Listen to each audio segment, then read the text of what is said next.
ការប្រកួតបាល់ទាត់ទេពអារីសន្តិភាពរដូវកាលទី1នៅស្រុកក្រូចឆ្មាបញ្ចប់ដោយជោគជ័យលើកកម្ពស់សុខភាពមិត្តភាពនិងសាមគ្គីភាពការប្រកួតបាល់ទាត់ពានរង្វាន់ទេពអារីសន្តិភាពរដូវកាលទី1បានបញ្ចប់ដោយជោគជ័យនៅថ្ងៃអាទិត្យ10កើតខែស្រាប់ឆ្នាំមមីអត្តស័កពុទ្ធសករាជ2570ត្រូវនឹងថ្ងៃទី23ខែសីហាឆ្នាំ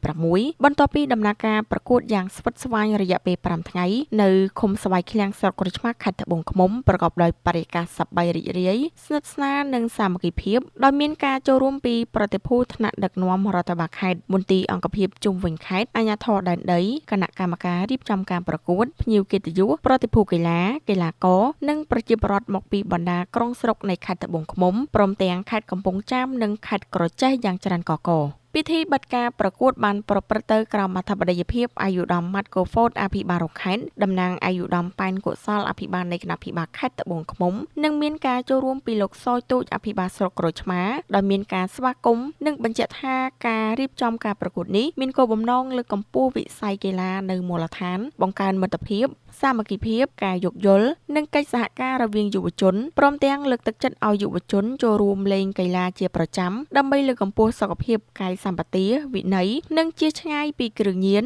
អំពើអបាយមុខនិងអំពើអសិលធម៌ផ្សេងៗមានប្រសាសន៍ក្នុងឱកាសនោះអាយុដំម៉ាត់កូហ្វូតបានសម្ដែងការសោមនស្សរីករាយនិងកោតសរសើរចំពោះការរៀបចំព្រឹត្តិការណ៍កីឡានេះដែលមិនត្រឹមតែជាការប្រកួតប្រជែងសមត្ថភាពកីឡាប៉ុណ្ណោះទេប៉ុន្តែជាវេទិកាសម្រាប់លើកកម្ពស់សុខភាពមិត្តភាពសាមគ្គីភាពនិងភាពស្និទ្ធស្នាលក្នុងសហគមន៍ព្រមទាំងបង្កើតឱកាសឲ្យយុវជននិងប្រជាពលរដ្ឋមកពីតំបន់ផ្សេងៗបានជួបជុំផ្លាស់ប្ដូរបទពិសោធន៍និងពង្រឹងទំនាក់ទំនងគ្នាស្របតាមអត្ថន័យនៃពាក្យសន្តិភាពអាយុដំក៏បានកោតសរសើរកីឡាករគ្រប់ក្រុមដែលបានប្រកួតដោយអស់ពីសមត្ថភាពគោរពបទបញ្ជាអាជ្ញាកណ្ដាលនិងគូប្រកួតព្រមទាំងលើកទឹកចិត្តក្រុមដែលមិនទាន់ទទួលបានជ័យលាភីឲ្យបន្តខិតខំហ្វឹកហាត់ពង្រឹងសមត្ថភាពនិងយកបទពិសោធន៍ពីការប្រកួតនេះសម្រាប់ត្រៀមខ្លួនក្នុងរដូវកាលបន្ទាប់ជាមួយគ្នានេះអាយុដំអភិបាលរងខេត្តបានថ្លែងអំណរគុណដល់គណៈកម្មការរៀបចំការប្រកួតក្រុមការងារអាជ្ញាកណ្ដាលអាជ្ញាធរដែនដីដៃគូឧបត្ថម្ភសប្បុរសជន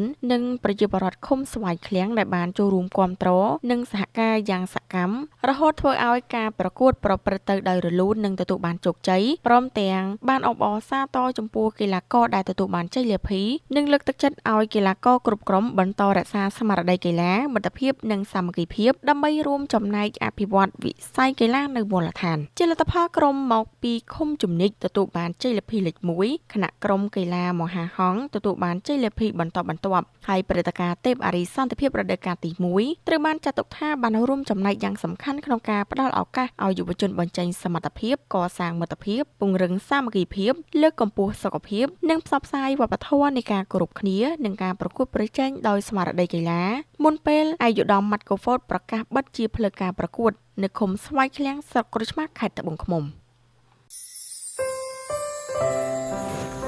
កាត់បន្ថយការទទួលទានសារធាតុអំបិល